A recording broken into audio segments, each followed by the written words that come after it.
Good morning student.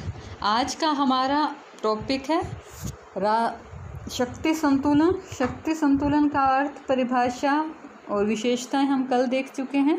आज हम उसकी मान्यताएं देखेंगे। शक्ति संतुलन की मान्यताएं हैं वो प्रोफेसर क्विंसी राइट ने बताई हैं। क्विंसी राइट ने 5 मान्यताएं बताई हैं। पहला तो उन्होंने कहा है कि हर राष्ट्र के लिए उसके राष्ट्रीय हितों की रक्षा करना सबसे महत्वपूर्ण काम है और वो राष्ट्रीय हितों की पूर्ति के लिए युद्ध का सहारा भी ले सकता है।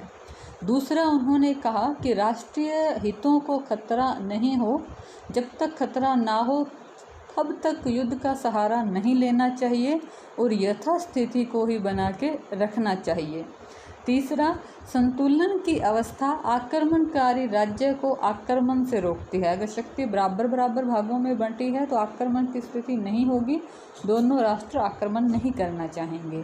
कूटनीतिज्ञ शक्ति के आधार पर बुद्धिमत्तापूर्ण अपनी विदेश नीति तय करते हैं, मतलब वो युद्ध के प्रति ललाहित नहीं रहते, वरन कूटनीतिक प्रयासों से वो विदेश नीति संचालित करते हैं। राज्यों की शक्ति का ठीक ठाक मूल्यांकन किया जा सकता है और भविष्य के लिए अनुमान भी लगाया जा सकता है। इस प्रकार शक्ति संतुलन स्थायी मित्रता और शत्रुता में विश्वास नहीं रखता। इस बारे में स्पाइकमैन ने कहा है, जो राज्य शक्ति संतुलन का खेल खेलता है उसका कोई स्थायी मित्र नहीं हो सकता। उसकी स्वाभाविक स्वामी भक्ति किसी राज्य के प्रति नहीं हो सकती, वरन केवल संतुलन शक्ति के प्रति ही होगी। आज के मित्र आने वाले कल के शत्रु भी हो सकते हैं। स्पाइकमैन कह रहे हैं कि शक्ति संतुलन में विश्वास रखने वाले राष्ट्रों के ना तो कोई स्थायी मित्र होते हैं, ना ही स्थायी शत्रु। अब हम देखते हैं शक्ति संतुलन बनाने के प्रमुख साधन, कैसे संतुलन को बना के रखा जा सकता है। तो शक्ति संतुलन के प्रमुख साधनों में पहला है शस्त्रीकरण और निशस्त्रीकरण। शस्त्रीकरण शक्ति संतुलन बनाने में अहम साधन है। शस्त्रों से राष्ट्र शक्ति संचित करते हैं। यदि एक ही राष्ट्र अधिक शक्ति एकत्रित करने में समर्थ हो जाता है तो शक्ति संतुलन समाप्त हो जाता है। द्वितीय विश्व युद्ध के बाद से 1991 तक अमेरिका व सोवियत रूस के मध्य चलने वाली शस्त्रीकरण की प्रतिस्पर्धा इसका उदाहरण है। जैसे दूसरे विश्व युद्ध के बाद हमने देखा शीत युद्ध शुरू हुआ और 1991 तक शस्त्रीकरण को कितना बढ़ावा मिला। शस्त्रीकरण से हमेशा अस्थिर संतुलन का जन्म होता है। निशस्त्रीकरण के लिए प्रयास कर रहा है विश्व। निशस्त्रीकरण से स्थायी और स्थिर संतुलन की स्थापना होगी। दूसरा है मैत्री संधि। मैत्री संधि में संधि व समझौते, संगठन आदि से शक्ति संतुलन का ही प्रयास होता है। शक्ति बढ़ाने के लिए सैनिक संधि, मित्र संधि आदि की जाती है। संधियां हैं वो अनाक्रामक और तटस्थ भी हो सकती हैं। शीत युद्ध के संबंध में हम देखें तो शीत युद्ध के दौरान देखें तो आर्थिक, राजनीतिक, प्रचारात्मक संधियों का महत्व और भी बढ़ गया।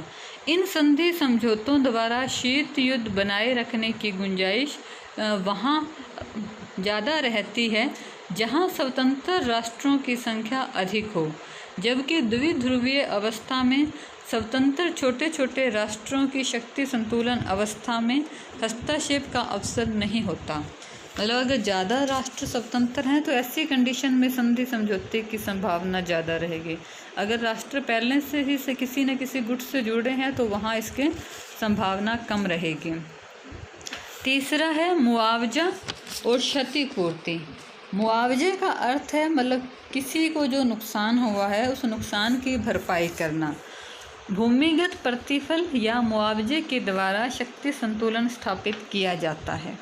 युद्ध विजय के बाद इसका प्रयोग विस्तृत रूप में किया जाता है। युद्ध शत्रु की जो भूमि है उसको मुआवजे के रूप में रख लिया जाता है।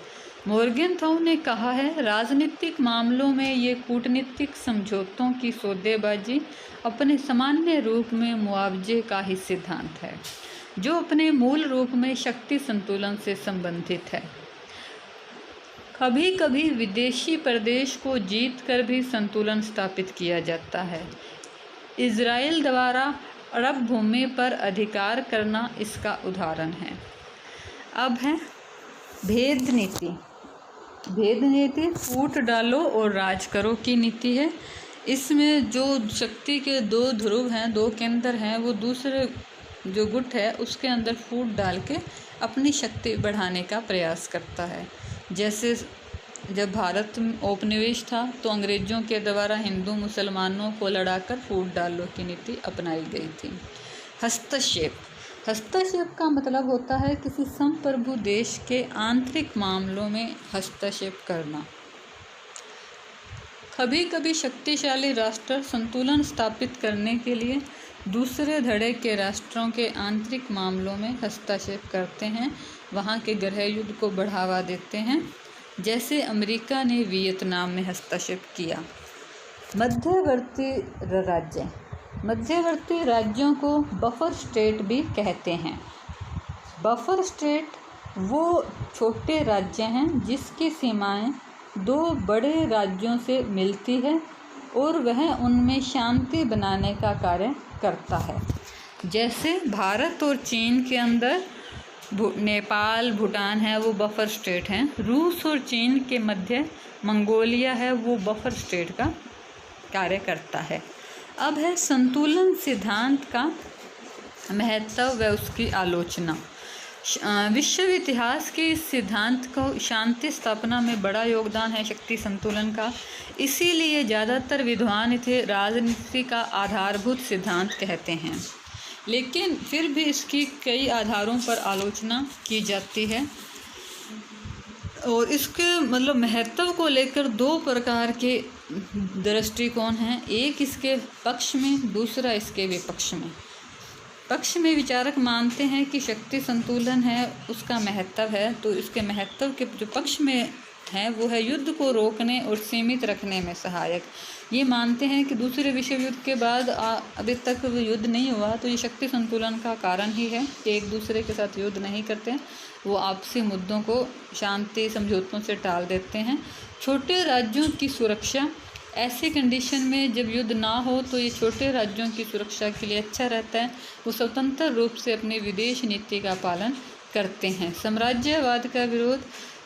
शक्ति संतुलन की कंडीशन में किसी भी धड़े का जो राष्ट्र है वो दूसरे राष्ट्र पर अधिकार नहीं करता, जिससे साम्राज्यवाद का विस्तार नहीं हो पाता। अंतर्राष्ट्रीय कानूनों के अस्तित्व को कायम रखना। शक्ति संतुलन का एक लाभ ये भी है कि इससे अंतर्राष्ट्रीय कानून, संधि, समझौते हैं वो अस्तित्व रहता है, उनका पालन किया जाता है। अब है शक्ति संतुलन के विपक्ष में फर्क और अवधारणाएं। इससे विपक्ष वाले कहते हैं कि शक्ति संतुलन से भयग्रस्त वातावरण रहता है, हमेशा युद्ध का खतरा बना रहता है, पता नहीं कब दूसरा राष्ट्र आक्रमण कर दे।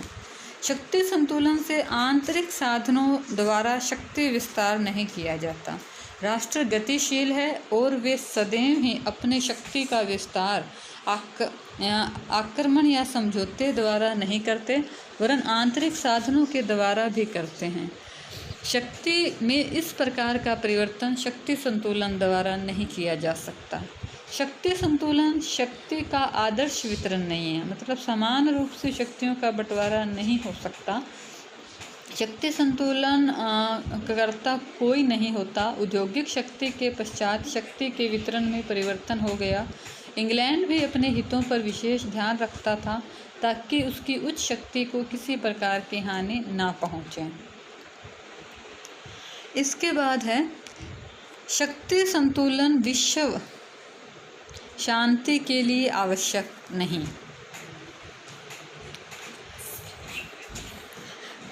शक्ति संतुलन विश्व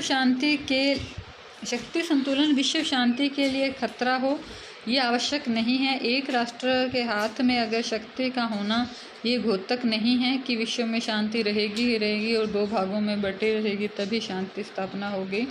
शक्ति संतुलन शांति का घोतक नहीं है। इस विचार से समर्थक विचारक मानते हैं कि इसमें हमेशा युद्ध का वातावरण बना रहता है और शांति को मोटिवेट नहीं करता। मॉर्गेनथाउ ने इसे एक अनिश्चित, अवास्तविक और अपर्याप्त सिद्धांत बताया है। रिचर्ड कबाल्डन ने इसे केवल असंभव कल्पना मात्र राजनीतिज्ञों के मस्तिष्क की उपज आती कहा है। वर्तमान में अगर हम शक्ति संतुलन सिद्धांत की प्रासंगिकता या अप्रासंगिकता देखें तो इसके संबंध में पहले हम विचारकों में मतभेद है। पामर, पार्किंस, कार्ल जे फेडरिक, आग्रेंस्की आदि ऐसे विद्वान हैं जो शक्ति संतुलन को वर्तमान में अप्रासंगिक मानते हैं। पामर पार्किंस ने वर्तमान में शक्ति संतुलन की अप्रासंगिकता के बारे में कहा है कि वर्तमान में शक्ति संतुलन नहीं है क्योंकि विश्व दो गुटों में बंटा हुआ नहीं है। वो कह रहा है कि अब जो विश्व है वो बहुध्रुवीय हो गया है। अगर हम इसको आर्थिक दृष्टि से देखें तो विश्व के अंदर बहुत से ध्रुव हैं। तो ये वैसे अगर हम देखें तो अमेरिका की राजनीतिक वे से तो अमेरिका का हस्ताक्षर है पुरुष से, तो एक ध्रुवीय विश्व है। तो ऐसी कंडीशन में शक्ति संतुलन का सिद्धांत प्रासंगिक नहीं हो सकता। परमाणु आयुधों का विकास और विश्व विनाश का भय, इसमें परमाणु हथियारों का जो बढ़ावा मिला है, आधुनिक जो युद्ध है उसका रूप बहुत भयानक होगा। तो इसी से शक्ति संतुलन बना हुआ है, ना कि दो भागों में शक्तियों के बंटवारे से। शक्तियों के तत्वों में विचारधारा जैसे अमूर्त तत्वों को अत्यधिक प्रभाव। अब आजकल राष्ट्रवाद विचारधारा का शक्तियों में महत्व बढ़ा है, ना कि युद्ध और छोटे कारकों का। राज्यों में आपसी शक्ति का अंतर अत्यधिक होना। ये कह रहे हैं कि वर्तमान समय में राष्ट्रों में जो शक्ति का डिफरेंस है वो बहुत ज़्यादा बढ़ गया है। या तो बहुत ज़्यादा शक्तिशाली देश हैं या बहुत कमज़ोर, जिसके कारण शक्ति संतुलन स्थापित नहीं हो सकता। सामूहिक सुरक्षा और संयुक्त राष्ट्र संघ।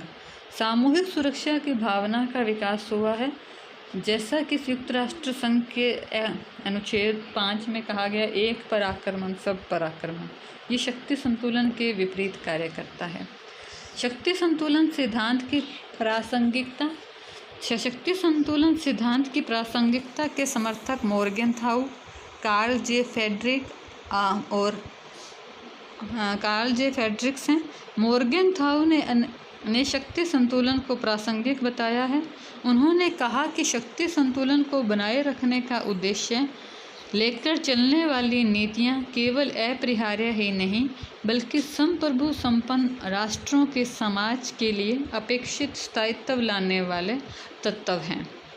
कार्ल जे फेडरिक ये कहते हैं कि अब यह सिद्धांत बिल्कुल अर्थहीन हो गया है क्योंकि यह किसी समस्या का समाधान नहीं करता, न न्याय की स्थापना कर पाता है, न अंतर्राष्ट्रीय घटनाओं का विश्लेषण करने में सहायक है और ना ही सद्भावना बढ़ाने में।